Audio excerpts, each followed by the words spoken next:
L'écrin politique a déposé ses valises en Guadeloupe et fait le tour de personnalités passionnantes. Aujourd'hui, nous recevons Florence Napri. Merci Florence d'avoir accepté l'invitation à l'écrin politique. Merci de me l'avoir proposé, c'est avec grand plaisir.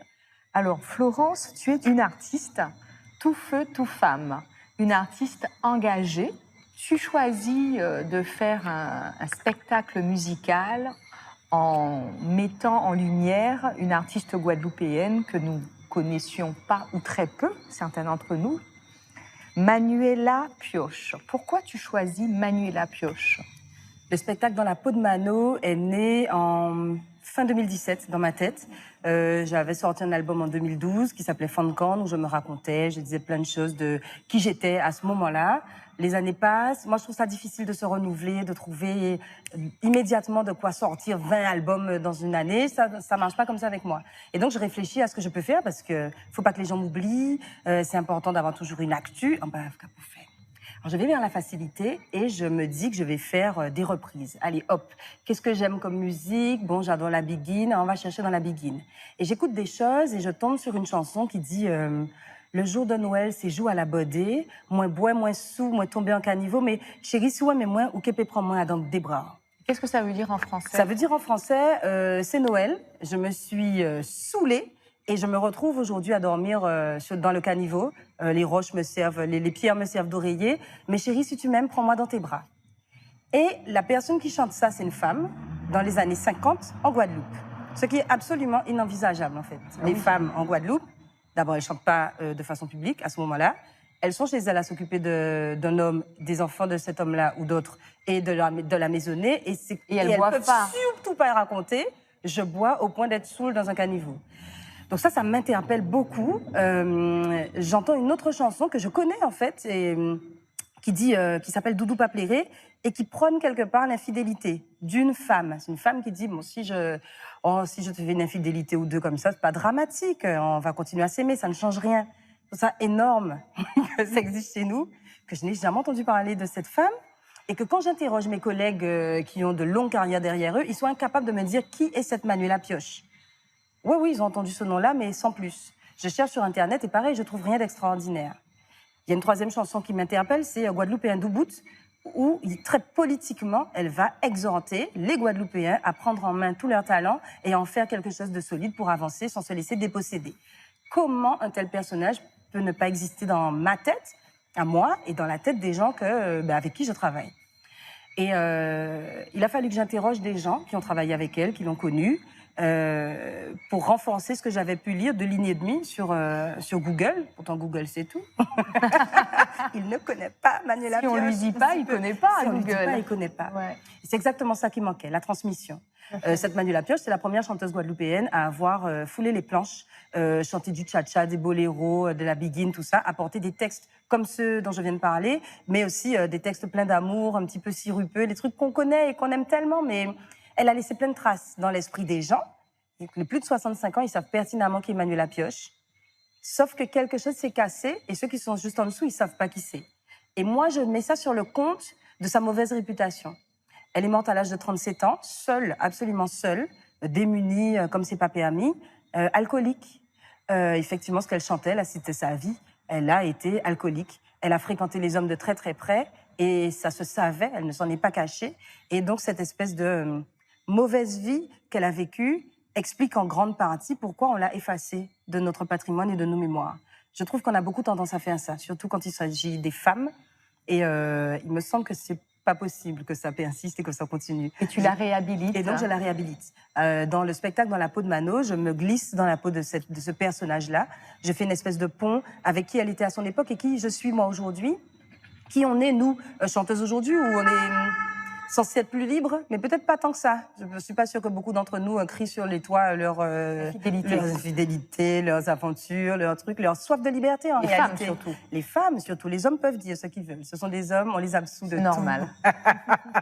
Pour les femmes, c'est plus compliqué. Donc j'avais envie de mettre ces questions-là sur le tapis, d'autant qu'elle a subi la violence des quelques réguliers qu'on a pu lui connaître. Et voilà, je parle de tout ça dans ce spectacle qui est Oui, spectacle musical parce que j'y mêle la comédie, la musique, signée de main de maître par Stéphane Castries. La mise en scène, c'est Alain Verspan, je remercie toutes ces personnes. Et le personnage qu'on a inventé entre Manuela Pioche et moi-même a été dessiné, créé, inventé par Anaïs Verspan. Donc c'est l'occasion, avec 2 violoncellistes, un batteur, un bassiste, de se promener à travers les paroles et les mélodies de l'époque, en ayant complètement transformé cette musique pour...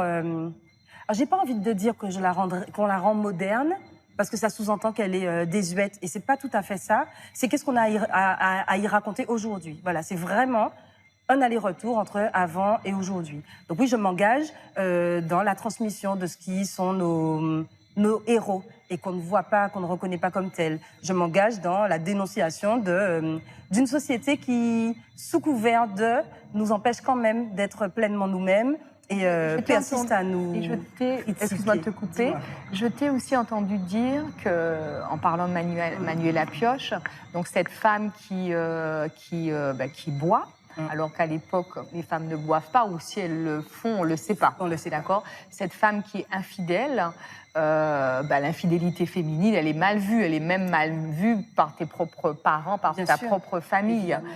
Et pourquoi toi, cette femme qui a tous ces aspects qui sont complètement bannis de la société guadeloupéenne et même de la société en général, toi, tu as envie de dire qu'elle a existé et qu'elle a fait de belles choses. En plus, j'ai eu la chance de pouvoir découvrir ce spectacle que j'ai trouvé vraiment très abouti, à tous les niveaux, théâtral, mise en scène, enfin, j'ai trouvé ça vraiment magnifique. Mais pourquoi, toi, Florence Napri, tu t'es sentie, tu as eu investi de cette mission? Bon, j'ai plein de choses qui me parlent chez Manuela Pioche. C'est une avant-gardiste. Elle dit haut et fort. Et en plus, c'est une féministe. Et il me semble qu'elle n'avait pas la moindre idée d'aucune notion de féminisme que ce soit. Elle se contentait d'être elle, terriblement généreuse, à toujours donner et se donner elle. Peut-être se donner en pâture, finalement. Elle a nourri le peuple guadeloupéen de tout ce qu'elle avait à donner. Et en retour, elle n'a rien reçu d'autre que du mépris, finalement. Il y a eu de l'adulation, il y a eu des choses. Et puis, au fur et à mesure, ce qui a compté, au-delà de son talent et au-delà de ce qu'elle a pu donner, c'est la réputation, ce sont ses choix. Et pourquoi moi, ça me parle? C'est parce que je pense que quelque part, j'ai cette crainte, en tant qu'artiste, j'ai cette crainte qu'un jour, mes choix de vie, le choix de mes combats, peut-être, efface ce que j'ai pu proposer artistiquement et qui aurait plu ou qui a plu ou qui plaira plus tard, j'en sais rien. Je pense qu'il y a plein de choses de son histoire personnelle qui m'ont touchée et qui ont résonné en moi. Et au-delà de ça, je crois que j'ai tellement envie que la Guadeloupe soit immense que je me dis que pour faire ça, pour arriver à s'élever, il faut savoir qui on est véritablement. Et donc mettre le nez dans ce qui n'est pas très joli, ce qu'on considère comme n'étant pas très joli. Est-ce que tu penses que Manuela Pioche est un exemple juste guadeloupéen ou en général, pour la femme, que ça soit la femme en hexagone, la France hexagonale, ça n'a pas été le cas d'autres femmes? Alors, Manuela Pioche, c'est s'il faut faire des ponts avec ailleurs, c'est une Edith Piaf, c'est une Nina Simone, c'est une Billie Holiday, c'est bien sûr, et c'est parce que c'est une Guadeloupéenne qu'à mon avis, on n'en parle pas. C'est notre manie à nous de ne pas nous rendre compte des trésors qu'on a chez nous, qui m'embête. D'accord. Qui m'embête beaucoup. Est-ce que tu te considères comme une artiste engagée? Oui, je suis engagée, de fait. Si engagée, ça veut dire haut et fort ce qu'on pense et critiquer ce dont quoi on vit et faire en sorte que ça bouge, soit en le chantant, soit en agissant de quelque façon que ce soit. Oui, je suis engagée. Je sais pas, dans d'autres circonstances, à une autre époque plus difficile, je sais pas comment j'aurais réagi. Aujourd'hui, les combats qui sont les miens, c'est ceux qui m'emmènent à parler de violence, à dénoncer les violences qui gangrènent notre population, les gens qu'on est, et tous, je crois qu'on est tous pétris de cette espèce de violence. C'est la situation des femmes dans cet environnement. Mais pourquoi on est pétri de cette violence? Je crois, on est construit en fait sur la violence. On est construit sur la violence. On est un peuple quand même qui est construit sur la violence. Indéniablement. Je ne suis pas sociologue, je ne suis pas historienne ni rien. Je ne pense pas que ce soit tellement aberrant de se dire que le fait d'être un peuple largement issus de l'esclavage, de l'arrachement d'hommes et de femmes à leur terre d'origine, de traversées interminables et fatales d'océans, de travail plus que forcé, de viol, Est-ce que tu penses qu'en Guadeloupe, on peut parler entre les femmes de sororité? C'est un mot qui revient, je ne vais pas dire à la mode, mais c'est un mot qui revient partout dans le monde, en hexagone. Quand on parle de féminisme, on parle de sororité. Ouais. Est-ce que tu penses qu'en Guadeloupe, il y a la sororité? Moi, j'ai plein de sœurs. J'en ai une de sang et j'en ai plein d'autres d'ailleurs. Oui, je crois qu'on peut parler de sororité. Peut-être qu'on va pas y retrouver toutes les notions qui ont été décrites et étudiées, etc.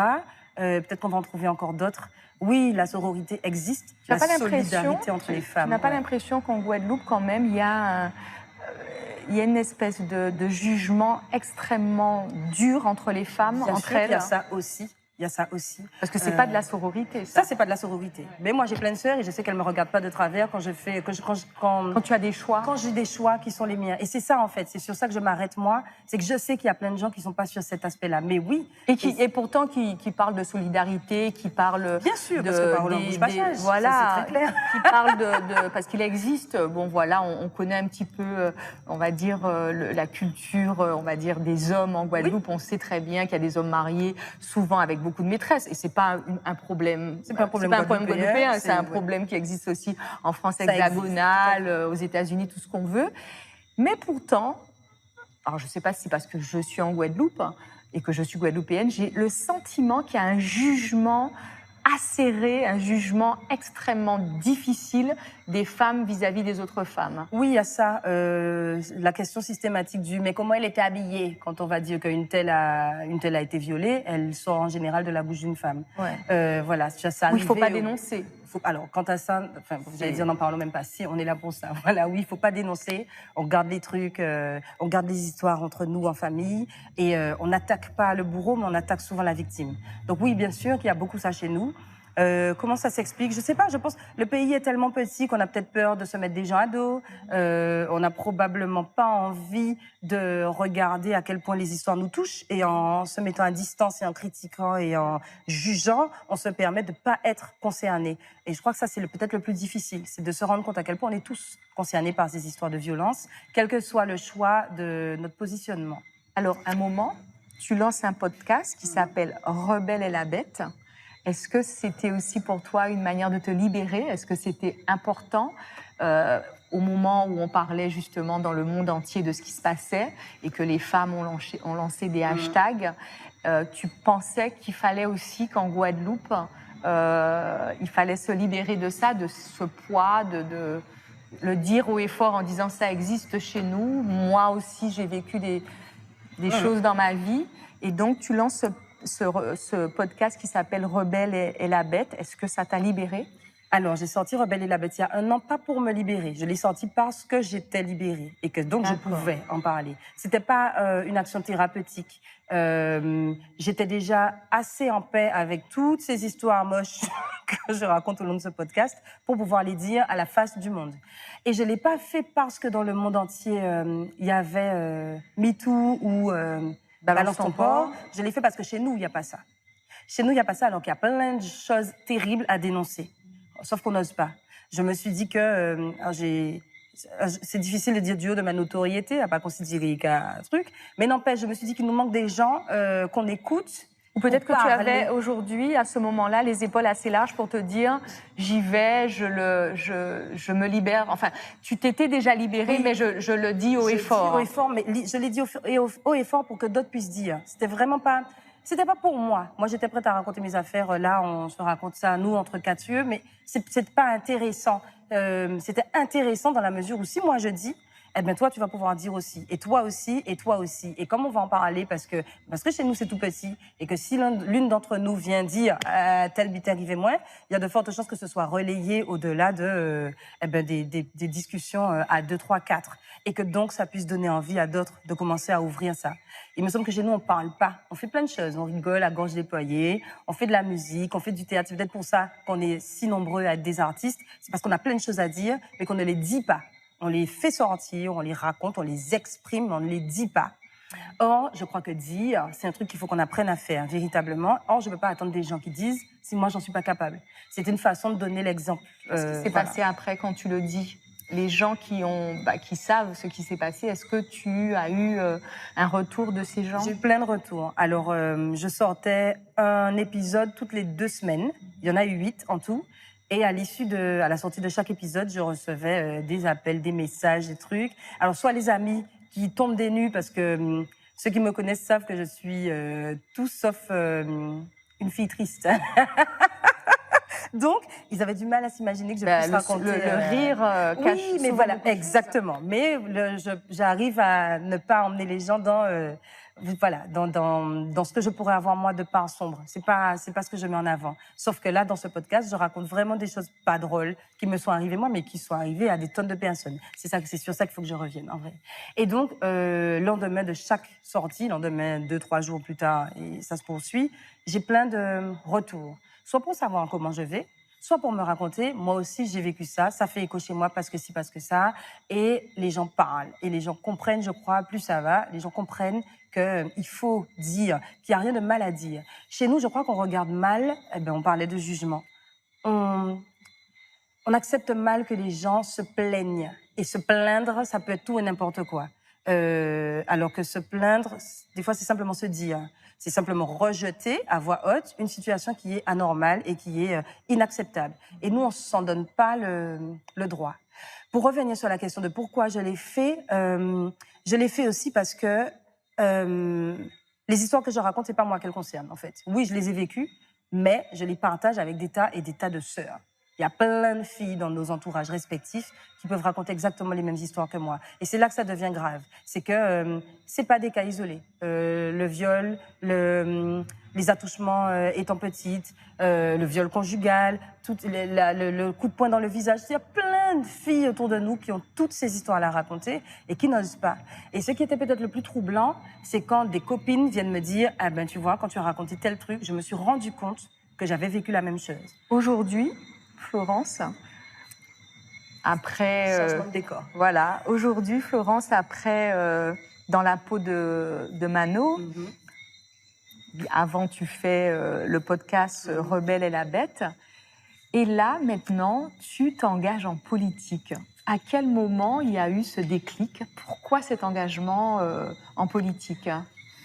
Je suis en confinement en France. C'est le premier confinement. On est en mars, avril, mai 2020. Et je continue à suivre de près tout ce qui se passe en Guadeloupe. Et je suis sollicitée par Laurence Makaba pour signer une lettre ouverte qui somme nos élus de se mettre en mouvement et de réagir à la façon dont les choses sont mises en place ici en Guadeloupe par le gouvernement français sans tenir compte de nos spécificités, territoire, population, attentes, etc. etc. Oui, territoire géographique, quoi. Et ça donne lieu à des décisions complètement absurdes et irréfléchies. Notamment cette impossibilité de décider nous-mêmes de fermer les frontières de l'île et d'empêcher le Covid d'entrer. Non, on laisse les frontières ouvertes parce que ce ne sont pas les nôtres, ce sont celles du gouvernement. Ça n'a pas de sens. Et donc, voilà, on se retrouve à plusieurs à réfléchir ensemble à comment on peut faire ça évoluer. Une bonne partie de ceux qui font partie de ce groupe de réflexion entrent ou est à l'ANG, l'Alliance nationale Guadeloupe, qui existe depuis 2006, qui est un mouvement politique et qui, c'était quoi, en juillet, je crois, juillet-août, ouvre beaucoup plus grand ses portes. Ils étaient une dizaine à exister depuis 2006, à faire pas mal de choses. Et en juillet-août, ils ouvrent à d'autres adhérents.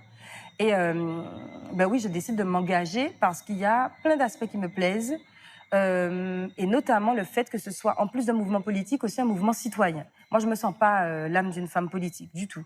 Les décrets, les bulletins, les lois, ça me... Je ne sais pas. En revanche, l'action, oui. Et l'action pour faire changer en profondeur. L'engagement. Oui, c'est ça, l'engagement. Je m'y retrouve. Et en réalité, c'est une suite logique. Les gens avec qui je travaille dans l'ANG, ce sont ceux avec qui je travaillais avant d'être à l'ANG, ou avant même de réfléchir à l'idée d'avoir un mouvement vers la politique. Mais après, liste politique, nous, pareil, C'est tu fais ça. partie Et alors d'une là, liste je d'aller me plus loin. retrouve dans un engrenage qui me dépasse. Mais pareil, tout ça, ça va de soi. Engagement. Mais oui, ok, je suis dans un groupe politique, j'intègre la cadence Kilty, j'intègre la cadence éducation, on réfléchit à plein de trucs, on réfléchit énormément avant de se mettre à l'action.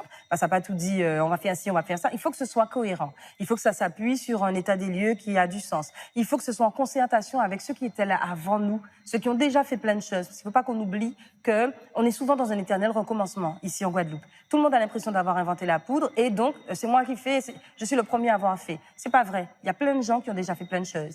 Et je sais pas, c'est comme s'il y a un mouvement de houle qui efface ce que les autres font. Donc non, on s'inscrit dans une continuité, tous, tout le temps, à l'ANG en tout cas. Et donc, oui, quand il faut se présenter au régional, quand il faut... Y aller. on y va. Et moi, j'accepte d'être sur la liste. Bon, j'essaie de me mettre loin, loin, loin, comme ça, quoi qu'il arrive, je suis pas...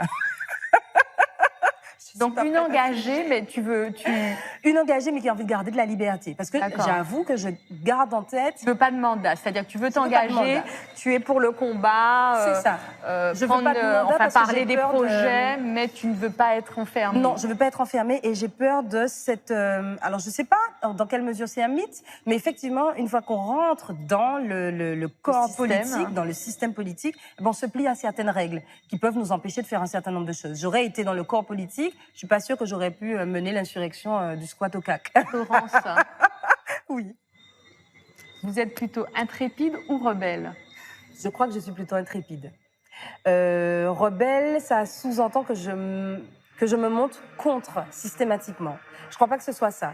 Ce que je vois de l'intrépide, c'est celle qui va se jeter dans la bataille sans voir trop les conséquences. Voilà, sans se laisser le temps d'avoir peur. Je crois que je suis plutôt ça. Depuis peu, on nous a annoncé l'entrée de Joséphine Baker au Panthéon. Ouais. Et je veux parler, et je veux que vous puissiez me dire, en tant qu'artiste engagée, parce que ces trois femmes que je vais vous citer sont des artistes engagés, êtes-vous plus une Joséphine Baker, une Billie Holiday ou une Nina Simone? Est-ce que je peux en choisir une quatrième et être une mulâtresse solitude? Moi, j'aimerais être une mulâtresse solitude. Non, mais moi, je veux en fait... là, je vous parle de trois artistes. C'est pour l'artiste. Alors, Voilà. dans ce cas-là, je suis Manuela Pioche. Ah Voilà, je suis Manuela Pioche parce que j'aurais aimé pouvoir faire tout ce qu'il y a à faire sans réfléchir à l'objectif. Ce que je trouve difficile, en fait. De se laisser porter, de se laisser dire, de se laisser chanter sans réfléchir à ce que ça va changer dans le monde. Elle a changé plein de choses, en fait. Les gens s'en sont peut-être pas rendus compte, mais elle a changé plein de choses dans notre façon d'appréhender la société guadeloupéenne.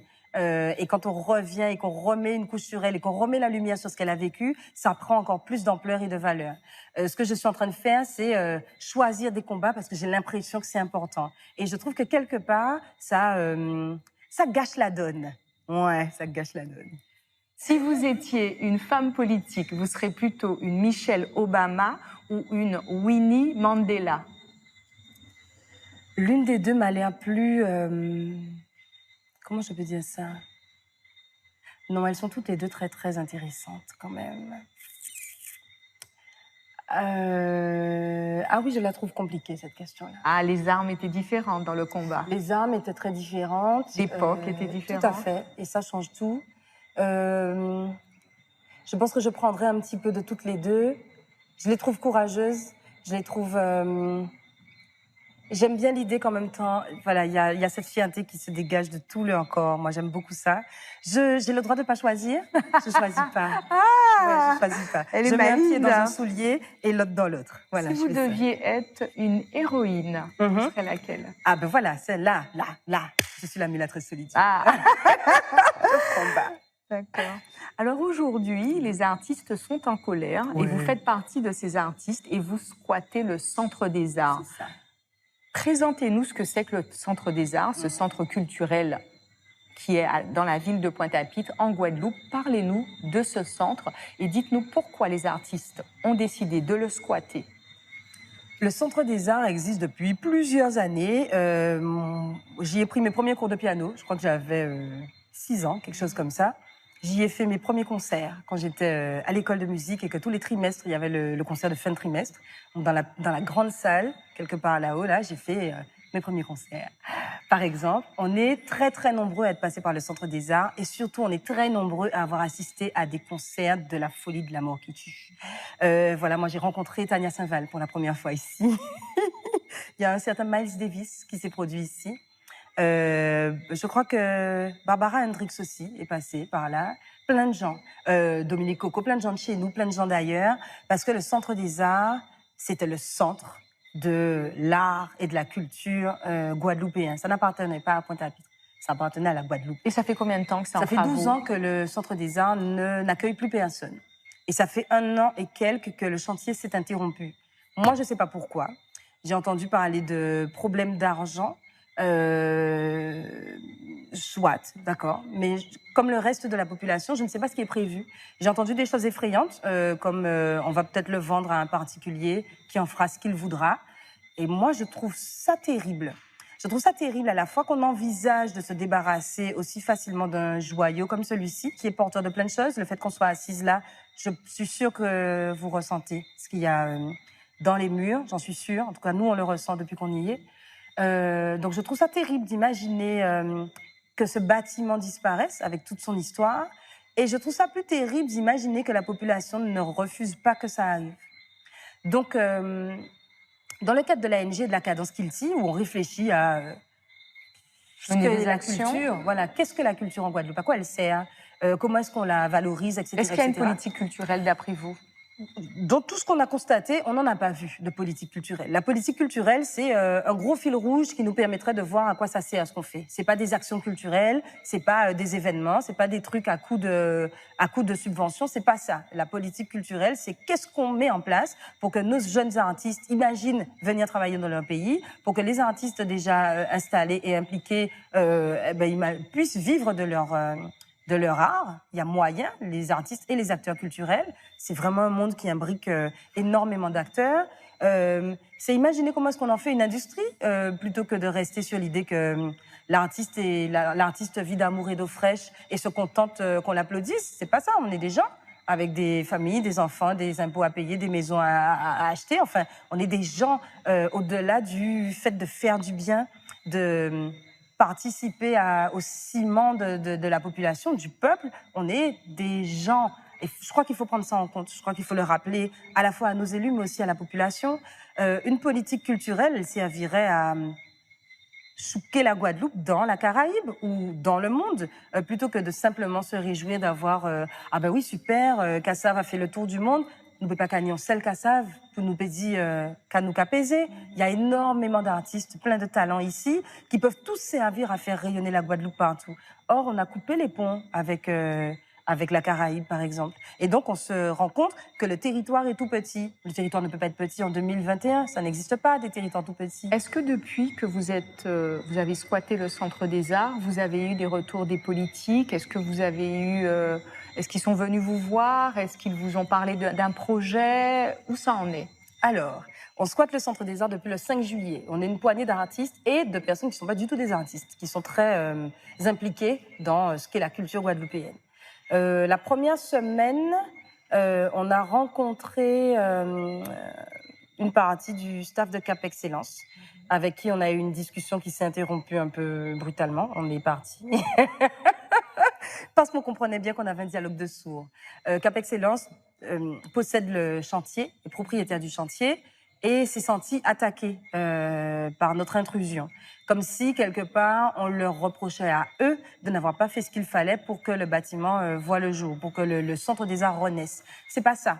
Quand on s'installe ici et qu'on prend ce bâtiment comme un symbole, c'est pour dénoncer l'état de la culture. C'est pas l'état de la culture, c'est le regard qu'ont les élus sur la culture de façon très générale. Aujourd'hui, pas de réponse, pas de retour. Aujourd'hui, pas de réponse. Non, pas de réponse. On en a rencontré plein, des élus et des membres du... Vous avez rencontré qui? On a rencontré Cap Excellence, on a rencontré Monsieur Durimel, juste à deux pas. Cap Excellence, c'est le bâtiment? Cap Excellence, le bâtiment. Hein, je pense qu'on peut dire Cap Excellence, le bâtiment. On n'a pas eu de... Alors, si, on avait eu un retour un peu indirect du président de Cap Excellence à un moment donné, c'est-à-dire nous disant que... le président de Cap Excellence, Monsieur Jalton. Monsieur Éric Jalton. Voilà, qui n'était pas prêt à discuter avec des squatteurs. Ah. Voilà, ça c'était il y a quelques semaines. Je crois que la position a changé. Voilà, mais on attend de le savoir de façon claire. On a rencontré Monsieur Durimel, qui n'est pas contre l'action, mais qui ne peut pas visiblement se prononcer fort pour non plus. Ce que je peux entendre, mais c'est dommage qu'on n'arrive pas à comprendre qu'on gagnerait tous à participer à ce mouvement-là, que nous, on a initié, mais qu'on ne garde pas pour nous. L'idée, c'est vraiment d'arriver à fédérer les gens autour de non seulement ce bâtiment, mais vraiment au-delà de la politique culturelle. Et donc, ce qu'on veut, c'est déjà une réunion, une discussion, la possibilité de discuter avec tous les acteurs impliqués. On avait convoqué une réunion, je crois que c'était la 2e semaine. On n'y a vu personne. Personne. C'est pas grave. C'est pas grave. Les choses peuvent prendre du temps. On est en plein Covid, disons qu'il y a des priorités. Moi, je crois que la culture devrait en être une. On a envie de voir une entité se monter, réunissant tous les acteurs dont on parle, tous ceux qui sont censés se rencontrer pour mettre les choses en place. Il y a déjà eu des colloques, il y a des études, il y a pléthore d'études sur la culture comme outil de l'industrie, comme moteur de plein de choses. De l'éducation. D'éducation, évidemment, évidemment. Mais il y a plein de choses qui sont a priori évidentes, mais qu'on n'a pas l'air de prendre au sérieux et encore moins de prendre en main. Donc il y a plein de choses qui se sont déjà faites, mais jamais quelque chose où tout le monde se retrouve et se met en lien pour pouvoir créer cette fameuse politique culturelle qui n'existe pas. Si aujourd'hui, Cap Excellence ou la région Guadeloupe vous proposait un poste pour au centre des arts, mettre en place la politique culturelle de la Guadeloupe, est-ce que c'est quelque chose qui vous intéresserait, qui vous parlerait? Alors, je ne suis pas sûre qu'on va attendre qu'il nous donne un poste. On est déjà sur cette question-là. Ça fait des mois qu'on réfléchit à ces questions-là. C'est quoi la politique culturelle? Qu'est-ce qu'on veut? Plein d'idées au sein de l'ANG. Est-ce que vous êtes en mesure aujourd'hui de leur faire peut-être une proposition? Absolument, absolument. Oui, plein de propositions en réalité. Ne serait-ce que parce qu'il y a eu les élections. Il a fallu mettre en place un programme et donc mettre très vite sur papier les idées qui nous couraient dans la tête depuis plusieurs mois. Donc oui, il y a déjà un programme culturel estampillé ANG. Et en plus, depuis qu'on est dans le bâtiment et qu'on a envie d'en faire un tiers-lieu artistique, on a encore plus de propositions à soumettre, non seulement pour ce bâtiment-là, mais pour la politique culturelle, une politique guadeloupéenne. Est-ce que vous avez déjà contacté les différentes institutions de la Guadeloupe pour leur proposer un projet de politique culturelle? Ce fameux rendez-vous auquel aucune ne s'est rendue. Oui. Merci Florence. Merci. Et puis, bonne route. Merci.